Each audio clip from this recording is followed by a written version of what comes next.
Saudara-saudara peserta mata kuliah algoritma dan dasar pemrograman, kita lanjutkan topik terkait dengan algoritma dan pemrograman ini, yaitu pada pekan keempat kita masuk kepada algoritma pengulangan atau yang kita sebut sebagai looping. Nah, algoritma ini sangat penting di dalam pemrograman karena memang salah satu keunggulan dari komputer itu adalah dia bisa melakukan suatu proses berulang kali berapapun juga tanpa ada perubahan apapun. Jadi ini beda dengan manusia. Kalau manusia melakukan sesuatu berulang-ulang, maka tiba pada suatu saat titik kelelahan. Nah, kalau komputer ini bisa melakukan terus-menerus sehingga inilah salah satu keunggulan kenapa komputer bisa kita gunakan untuk menyelesaikan suatu persoalan. Dan khusus untuk pengulangan ini adalah banyak variasi dari pemrograman yang menggunakan algoritma pengulangan ini. Jadi kita ingat bahwa di dalam algoritma itu ada 3 kelompok struktur yang besar. Yang pertama adalah sekuensial. Jadi algoritma itu atau instruksi itu diproses satu persatu dari ke atas sampai ke bawah. Kemudian yang kedua adalah yang sudah kita bahas pada pekan sebelumnya, yaitu algoritma kondisi. Artinya bahwa suatu instruksi itu dilakukan apabila memenuhi kondisi tertentu. Kalau sudah selesai dilakukan, maka langsung melanjutkan ke uh, instruksi selanjutnya. Nah, berbeda dengan algoritma pengulangan. Kalau algoritma pengulangan ini, maka suatu langkah atau kumpulan dari instruksi itu dilakukan berkali-kali atau berulang berdasarkan suatu kondisi tertentu. Artinya, selama kondisi itu terpenuhi, maka dia akan terus melakukan instruksi itu. Jadi, pertama dia memeriksa apakah kondisinya terpenuhi. Kalau iya, atau benar, atau true, maka instruksi itu dilakukan. Setelah instruksi itu dilakukan, maka dia kembali lagi memeriksa kondisi tersebut. Jadi sekali lagi, setelah suatu instruksi dilakukan, maka dia kembali memeriksa kondisi tersebut. Kalau kondisi tersebut masih true, maka dilakukan lagi instruksi tersebut. Setelah itu kembali lagi kepada kondisi. Demikian seterusnya. Ini beda dengan algoritma kondisi. Kalau algoritma kondisi, kalau kondisinya benar, diproses, setelah itu lanjut ke instruksi selanjutnya. Tapi kalau algoritma pengulangan, setelah melakukan suatu instruksi, maka dia kembali memeriksa lagi kondisi tersebut. Kalau true, dilakukan, kemudian kembali lagi memeriksa kondisi. Jadi demikian terus menerus, sehingga itu kenapa struktur seperti ini kita namakan sebagai struktur pengulangan atau looping. Nah, pada kasus seperti apa struktur pengulangan ini? Itu kita lihat suatu contoh demikian. Jadi misalkan, buatlah algoritma untuk menghitung jumlah dari n bilangan bulat yang dimasukkan. Jadi kita tahu kalau dimasukkan sebanyak 5 bilangan, maka 5 bilangan itu dijumlah. Dan kita paham bahwa salah satu ciri dari pemrograman ini, maka program ini harus berlaku secara umum. Karena yang dimasukkan datanya itu tidak hanya 5. Tapi suatu saat kita memasukkan 10 bilangan, maka kita menjumlah 10 bilangan. Suatu saat kita juga memasukkan 100 bilangan, maka kita akan menghitung jumlah dari 100 bilangan tersebut. Oleh karena itu, menjumlah bilangan satu persatu itu harus kita ulang-ulang sebanyak n kali. Nah, algoritma pengulangan seperti ini, itu yang kita sebut sebagai counter control repetition. Artinya pengulangan yang dikontrol oleh counter. Jadi kalau misalnya kita menjumlah 5 buah bilangan, maka bilangan pertama 10 dijumlah. Itu maka counternya 1. Kemudian 50 masuk, dijumlahkan, counternya 2. Kemudian 30 dijumlahkan, counternya 3. 20 dijumlahkan, counternya 4. 40 dijumlahkan, counternya 5. Maka selesai, karena kita memasukkan 5 bilangan. Kalau 10 bilangan, maka counternya juga sampai mencapai 10. Ini mirip dengan suatu aktivitas kalau Anda naik pesawat. di mana seorang pramugari memegang alat counter dan menghitung jumlah penumpang. Maka dia klik, klik, klik, klik setiap ketemu dengan penumpang. Dan sampai akhirnya dia ketemu jumlahnya sekian.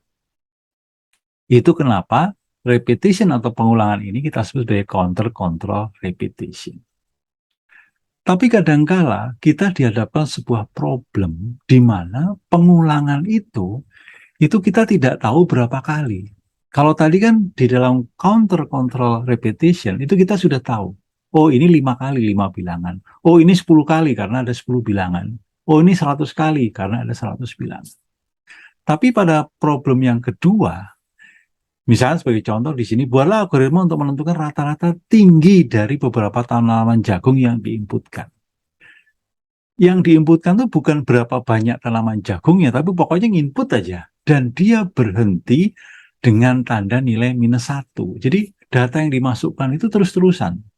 Pertama misalnya sebagai contoh 10, kemudian 50, 30, 20, 40, kalau udah selesai diberi nilai -1. Jadi -1 itu adalah suatu nilai yang kita namakan sebagai sentinel. Atau suatu nilai di mana inputnya langsung kita berhentikan. Jadi kalau menghitung rata-rata dari 10, 50, 30, 20, 40, dan -1, maka -1 itu bukan dihitung sebagai rata-rata, itu hanyalah penanda bahwa datanya sudah habis. Misalkan kalau ada 2 data, maka dimasukkan 10, 15, baru -1. Jadi -1 itu adalah menunjukkan datanya sudah habis. Dan ini yang kita lakukan sebagai sentinel. Oleh karena itu, repetition atau pengulangan seperti ini itu biasa kita namakan sebagai sentinel control repetition. Artinya pengulangan yang dikontrol oleh sentinel. Jadi pengulangan itu dilakukan terus-menerus selama belum ketemu sentinel. Artinya selama belum ketemu -1. Kalau sudah ketemu -1, selesai itu perhitungan. Jadi sekali lagi ada 2 bentuk pengulangan. Yang pertama adalah counter control repetition, di mana kita sudah mengetahui secara tepat berapa kali pengulangan itu akan dilakukan, dan biasa menggunakan variabel counter. Kalau sentinel control repetition, itu kita tidak tahu berapa kali pengulangan akan dilakukan, tapi kita tahu kapan dia berhenti, sehingga menggunakan variabel control untuk menghentikan proses pengulangan. Dalam contoh tadi adalah ketemu nilai -1. Nah, kalau di dalam pemrograman atau di dalam algoritma, kalau kita gunakan pseudocode, maka suatu pernyataan untuk menunjukkan bahwa ini adalah pengulangan, itu yang pertama adalah menggunakan perulangan yang kita sebut sebagai perulangan while. Jadi perulangan itu banyak. Ada yang perulangan while, ada perulangan yang lain. Untuk saat ini, kita bahas perulangan yang menggunakan instruksi while. Artinya, selama kondisinya benar, lakukanlah instruksi S, seperti di sintaks yang ada di dalam slide ini. Jadi while dalam kurung kondisi S, maka S itu akan dilakukan, akan diproses selama kondisinya benar. Jadi kalau saya gambarkan di dalam suatu flowchart, maka pertama masuk ke while, kemudian diperiksa kondisinya. Kalau kondisinya benar, maka dilakukan proses instruksi S-nya. Kemudian setelah S diproses, maka dia kembali ke memeriksa kondisi lagi. Kalau benar, lakukan lagi S. Naik lagi ke atas, benar, lakukan S. Naik ke atas lagi, kalau kondisinya sudah false atau salah, maka dia akan keluar dari proses perulangan. Dalam hal ini, dia akan masuk ke langkah atau tahapan C. Jadi, tahapan B itu akan diproses hanya jika kondisinya benar. Kalau sudah false atau salah, maka pergi ke langkah yang C. Itu adalah proses atau alur untuk perulangan while. Sehingga dalam pemrograman C nanti kita gunakan keyword atau kata kunci while untuk menunjukkan perulangan.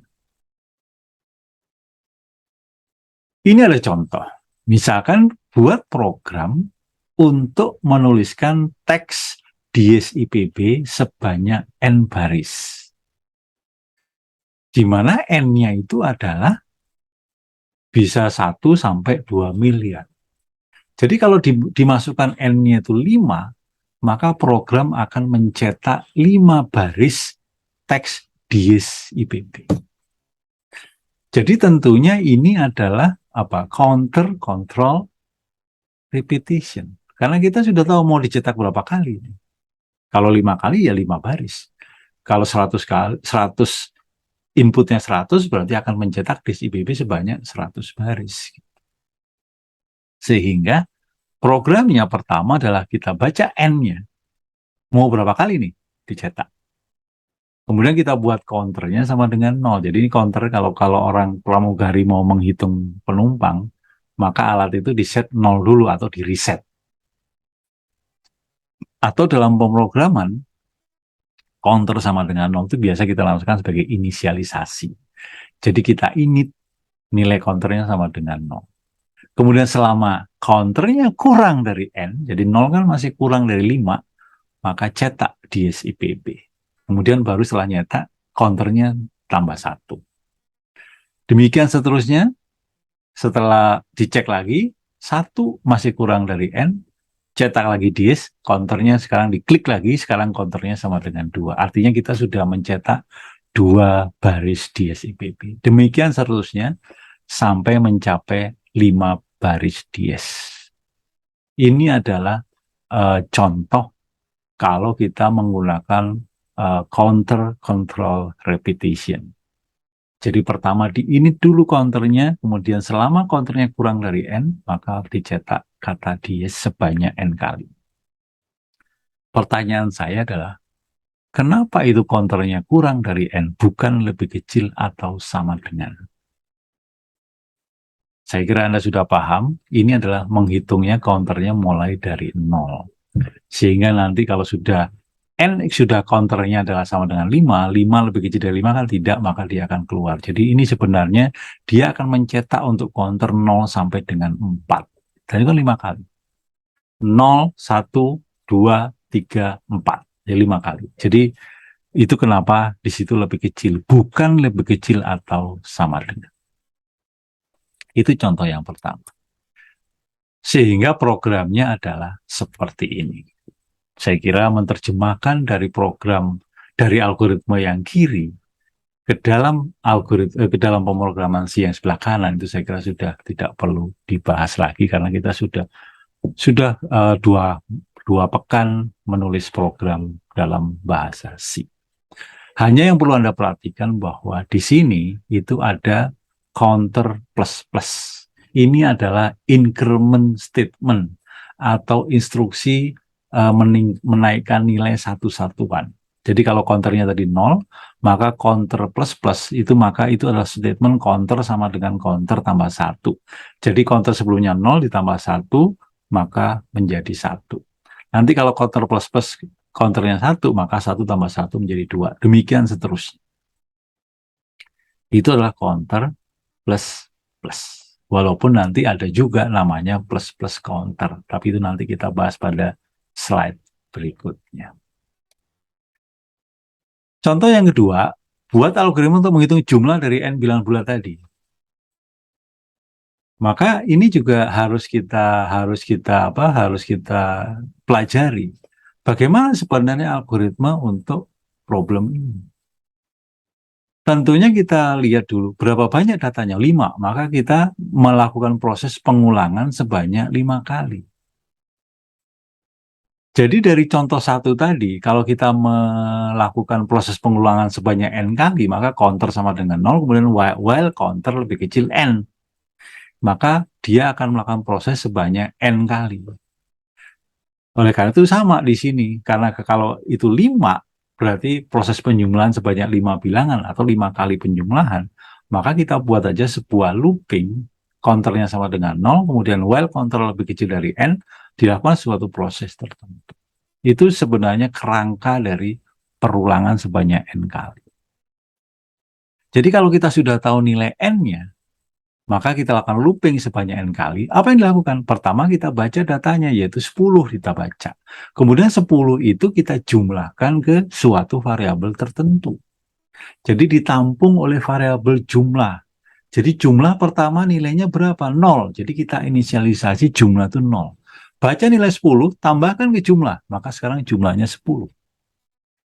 Jadi tambahkan nilai data atau nilai DT ke dalam jumlah itu adalah pernyataannya jumlah sama dengan jumlah tambah 10. Kemudian counternya nambah 1. Berarti sekarang saya sudah menjumlahkan sebuah bilangan. Kemudian apalagi yang berikutnya? Baca lagi read DT, yaitu baca 50. 50 tambahkan ke jumlah, maka sekarang jadi 60. Demikian seterusnya itu dilakukan sebanyak 5 kali. Jadi 10 nanti ditambahkan, 50 ditambahkan, 30 ditambahkan, 20 ditambahkan, 40 ditambahkan, dan semua ditambahkan ke variabel yang sama yaitu jumlah. Sehingga nanti nilai jumlah terakhir itu adalah 150. Jadi itu adalah algoritma perulangan dengan skema counter control repetition. Nah, ini programnya. Jadi kalau sudah ketemu algoritmanya, menerjemahkan ke program kan tidak masalah. Contoh ketiga, ini menggunakan Sentinel Control Repetition. Jadi kita kalau demikian, maka jalan pemikiran kita itu adalah kita baca dulu datanya. Setelah kita baca datanya, kemudian kita cek datanya ini datanya itu -1 atau bukan, atau datanya itu sentinel atau bukan. Kalau dia sentinel, langsung keluar dari looping. Tapi kalau bukan sentinel, lakukan proses penjumlahan karena menghitung rata-rata kan dijumlahkan dulu. Oleh karena itu kita harus catat ada berapa banyak datanya, kemudian berapa jumlahnya. Karena untuk menghitung rata-rata, itu saya harus tahu berapa jumlah atau totalnya, kemudian berapa banyaknya data.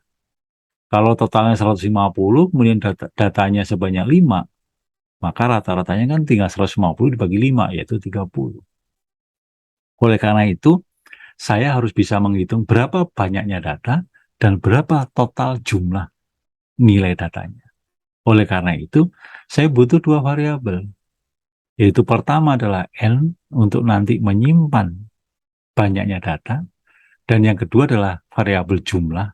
Dalam hal ini saya buat menggunakan sum untuk menyimpan apa? Untuk menyimpan jumlah nilai datanya. Kemudian nilai datanya saya baca dengan variabel nilai. Jadi kalau contoh sebelumnya kita gunakan variabel DT, maka sekarang saya gunakan variabel nilai. Jadi pertama saya baca nilainya dulu, 10. Kemudian kita cek, apakah nilainya itu sama dengan 1? Bukan. Kalau tidak sama dengan 1, lakukan proses penjumlahan. Setelah lakukan proses penjumlahan, maka baca data berikutnya. Nah, baca data berikutnya sering ketinggalan, sehingga looping itu berputar terus. Dan tidak pernah berhenti-berhenti. Oleh karena itu, begini algoritmanya. Jadi, selama nilai tidak sama dengan -1, lakukan itu terus-menerus. Baca data, jumlahkan, baca data, jumlahkan, baca data, jumlahkan, baca data, demikian seterusnya. Setelah itu selesai, artinya ketemu dengan -1 keluar, maka kita hitung rataan adalah jumlah dibagi N. Kemudian dicetaklah N dan rata-ratanya. Itu kira-kira algoritmanya, sehingga program C-nya itu adalah seperti ini. Kalau udah seperti ini kan tinggal mudah menerjemahkan dari algoritma menjadi sebuah program komputer. Ini saya kira sudah tidak masalah. Nah, jadi itu adalah contoh dua problem, di mana satunya adalah menggunakan skema counter control repetition, artinya pengulangan yang kita sudah tahu dia tuh akan melakukan pengulangan berapa kali. Sedangkan yang kedua adalah sentinel control repetition, artinya pengulangan yang kita tidak tahu berapa kali. Oleh karena itu, kalau di sini programnya adalah menghitung rata-rata, maka saya harus menghitung berapa banyaknya datanya dan berapa jumlah totalnya, sehingga rata-rata adalah jumlah dibagi N-nya. Nah, salah satu aspek di dalam pengulangan itu adalah tadi yang namanya control repetition, atau yang namanya counter control repetition, itu kan kita harus menggunakan variabel counter untuk menghitung apa? Untuk menghitung kita itu sudah mengulang proses itu berapa kali. Jadi ada proses counter. Counter itu menambah satu-satu nilai. Kemudian yang kedua itu adalah yang contoh yang menggunakan Sentinel untuk menghitung banyak data, itu tetap kita gunakan counter satu-satu. Jadi nambah satu-satu. Nah, oleh karena itu di dalam bahasa pemrograman C ini dan juga dalam beberapa pemrograman yang lain, itu ada yang namanya increment statement atau increment instruction atau instruksi increment, instruksi menambah nilai. Nah, tidak hanya itu, di dalam bahasa pemrograman ada juga instruksi untuk menurunkan nilai. Jadi yang tadinya 5 jadi 4, 4 jadi 3, 3 jadi 2, 2 jadi 1, demikian seterusnya. Itu adalah decrement instruction atau decrement statement. Nah, untuk increment kita gunakan operator plus-plus. Untuk decrement kita gunakan operator minus-minus. Namun demikian, mohon hati-hati bahwa walaupun maknanya sama, kalau plus-plus itu berarti variabel sama dengan variabel tambah 1. Kalau decrement itu berarti variabel sama dengan variabel kurang 1. Tapi di dalam bahasa pemrograman itu ada dua tipe, yaitu pre-increment atau decrement dan post, artinya operator itu bisa diletakkan di depan, yaitu misalkan seperti ini contohnya plus plus C atau minus minus D, itu artinya pre, artinya operatornya ada di depan. Kalau post, operatornya di belakang, jadi ada C++, ada D minus minus. Ini maknanya sama, plus plus C maupun C plus plus, itu sama, yaitu C sama dengan C tambah 1. Minus minus D dengan D minus minus itu maknanya sama. D sama dengan D dikurangi 1. Tapi nilai ekspresinya yang beda. Bukan nilai C-nya ya, tapi nilai ekspresi dari plus plus C atau C plus plus. Nilai dari minus minus D atau D minus minus. Nilai C maupun nilai D-nya sama itu keduanya. Tapi yang beda adalah nilai ekspresi dari plus plus C maupun C plus plus. Sebagai contoh, ini untuk mudah aja. Kalau nilai A-nya itu sama dengan 5, maka nilai A++ itu adalah 5, tetap nggak berubah, tapi nilai A-nya jadi 6. Jadi kalau A-nya sama dengan 5, Anda tulis A++, maka A++ itu jadi kalau misalnya print F A++, maka nilainya 5. Tapi nilai A itu sendiri itu jadi 6, karena A++ maupun plus plus A itu sama-sama A sama dengan A tambah 1. Tapi kalau A-nya 5, kemudian Anda tulis print F plus plus A, maka nilai ekspresinya adalah 6. Demikian ya. Jadi ini contoh yang di bawah itu yang harus Anda pahami betul. Nanti di kuliah tatap muka, ini akan kita perdalam lagi. Oleh karena itu sekarang, coba Anda cari literaturnya di internet, bagaimana perbedaan antara pre-operator sama post-operator untuk increment maupun decrement ini. Anda harus cari di dalam internet, kemudian nanti kalau Anda masih bingung, nanti kita perdalam lagi di kuliah tatap muka. Itu ya. Jadi kalau kita gunakan di dalam proses while di dalamnya itu, maka baik kita gunakan counter plus plus maupun plus plus counter itu sama saja, karena dua-duanya artinya adalah counter sama dengan counter tambah 1. Tapi kalau dalam penulisan ekspresi nanti itu beda maknanya, dan nanti akan saya tunjukkan beberapa variasi eh, dari penggunaan antara pre-operator dan post-operator dalam kondisi while. Itu nanti kita bahas di dalam kuliah tatap muka. Kemudian aspek berikutnya adalah assignment operator. Jadi sekali lagi jangan sampai keliru bahwa di dalam kondisi, baik algoritma kondisi maupun algoritma pengulangan, maka kondisi itu adalah suatu operator boolean. Jadi sehingga itu harus Anda bedakan dengan assignment operator atau operator penugasan, dan ini sudah kita bahas pada kuliah pekan sebelumnya. Jadi kalau memeriksa A sama dengan 5, while A sama dengan 5, itu salah. Artinya keliru. Yang betul adalah while A sama dengan 5. Karena kondisi untuk sama dengan itu adalah sama dengan sama dengan. Kalau sama dengannya 1, itu bukan operator kondisi, bukan operator boolean, tapi itu adalah operator penugasan. Artinya memberikan nilai 5 ke dalam A. Saya kira ini sudah kita bahas pada pertemuan sebelumnya. Nah, yang terakhir itu adalah compound operator. Jadi kita bisa membuat operator compound, yaitu menggabungkan operator penugasan dengan operator aritmatik. Jadi plus minus kali bagi persen itu kita gabungkan dengan sama dengan. Jadi kalau Anda ingin menulis A sama dengan A tambah 5, itu boleh Anda tulis A plus sama dengan 5.